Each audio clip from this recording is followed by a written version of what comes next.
Namo Namah everyone, Suprabhatam. Welcome to the Sanskrit Express channel, Standard 9, Sanskrit Sampurna Sayukta, Chaturtah Patah Vidyarthamala, Shlokah Prathamaha. Vidyarthamala कंठस्थी करणार्थम अस्ति. This Vidyarthamala we have to by heart. आपल्याला ही विद्यार्थमाला पाठांतरास आहे. प्रस्तावना. सुभाषितानि संस्कृत भाषायाः वैशिष्ट्यपूर्णानि पद्यरत्नानि. सुभाषिते हा संस्कृत साहित्याचा अविभाज्य भाग आहे. सुभाषिते कमी शब्दात खोल अर्थ सांगतात. We know that subhashitas that are an integral part of Sanskrit literature convey a very deep meaning. सुभाषितानि अस्माकं मनः रञ्जयन्ति, अस्माकं ज्ञानं वर्धयन्ति, कथं व्यवहारः करणीयः, किं कर्तव्यं, किञ्च न करणीयम् इति सम्यक् बोधयन्ति. सुभाषिते मनोरंजक तसेच माहितीपर असतात. काही सुभाषिते आपण कसे वागावे, काय करावे, काय करू नये हे सांगतात. They are entertaining as well as informative. Some subhashitas guide us as to how we should behave, what we should do, and what are the things we should not do. प्रस्तुत पद्य पाठामध्ये अशा सुभाषितांचा समावेश आहे, जी आपल्याला काय करावे आणि काय करू नये हे सांगतात. As the name suggests, Vidyarthamala is a collection of beautiful shlokas that tells us what we should do and what we should not do. विद्यार्थ विधी अर्थ हा शब्द आपल्याला क्रियेची गरज सांगतो. The word vidyartha vidhi artha tells the worth necessity of an action. So let us start the first shlokas. Sukharthi chet tyajet vidyam, vidyarthi chet tyajet sukham, sukharthi nah kuto vidya, kuto vidyarthi nah sukham. Now let us solve some sandhi first.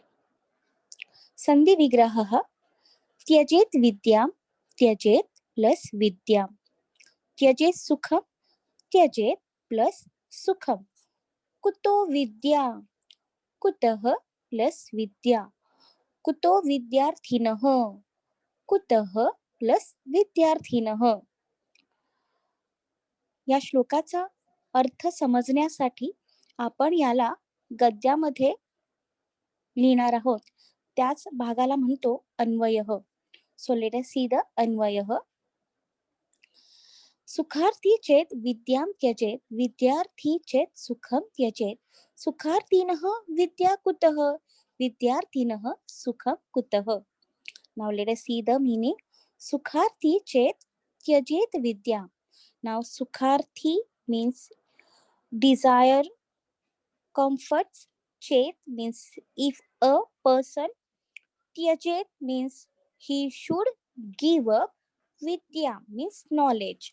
So if a person desires comfort, he should give up knowledge. सुखाची इच्छा असणाऱ्याने विद्येचा त्याग करावा. विद्यार्थीचे त्यजेत सुखम. विद्यार्थी, if a person desires knowledge, त्यजेत he should give up, सुखम means the comfort. म्हणजेच विद्येची इच्छा असणाऱ्याने सुखाचा त्याग करावा. If a person desires knowledge, he should give up comforts. सुखार्थीनः कुतो विद्या. सुखाची इच्छा असणाऱ्यास ज्ञान कुठून मिळणार? From where does the one, those earning the comforts, get knowledge? कुतो विद्यार्थिनः सुखम. आणि विद्यार्थिनः म्हणजेच विद्येची इच्छा असणाऱ्यास सुख कुठून मिळणार? From where does the one desiring knowledge get comforts? So see the meaning of this shlok in Marathi. सुखाची इच्छा असणाऱ्याने विद्येचा त्याग करावा, विद्येची इच्छा असणाऱ्याने सुखाचा त्याग करावा, सुखाची इच्छा असणाऱ्यास विद्या कुठून मिळणार, विद्येची इच्छा असणाऱ्यास सुख कुठून मिळणार. Now let us see the translation from English. If a person desires comfort, he should give up knowledge. If a person desires knowledge, he should give up comforts. From where does the one those earning for comforts get knowledge? From where does the one desiring knowledge get comforts? I hope you have understood this translation of this shlok. Now let us see the Bhasha Abhyasah. एकवाक्येन उत्तरत. विद्यार्थी Kim त्यजेत? विद्यार्थ्याने काय त्याग करावा? सुखम त्यजेत. विद्यार्थी सुखम त्यजेत. सुखार्थी Kim त्यजेत? सुखार्थीने काय त्याग करावा? विद्याम त्यजेत. म्हणून उत्तर आहे सुखार्थी विद्याम त्यजेत. संधी विग्रहम कुरुता. पहिला शब्द आहे त्यजेत विद्या. त्यजेत प्लस विद्याम. त्यजेत सुखम. त्यजेत प्लस सुखम. कुतो विद्या. कुतः प्लस विद्या. कुतो विद्यार्थिनः. कुतः प्लस विद्यार्थिनः. समानार्थक शब्दम लिखत. विद्या ज्ञानम शिक्षा. विद्यार्थी छात्रः शिष्यः अन्तेवासी. प्रश्न निर्माणम कुरुत. सुखार्थी विद्या न लभते. विद्याम या शब्दाला अधोरेखित केलेला आहे, अंडरलाईन केलेला आहे. सो आपल्याला विद्याम या शब्दाला रिप्लेस करायचा आहे. वाक्याचा अर्थ असा आहे सुखार्थी विद्याम न लभते.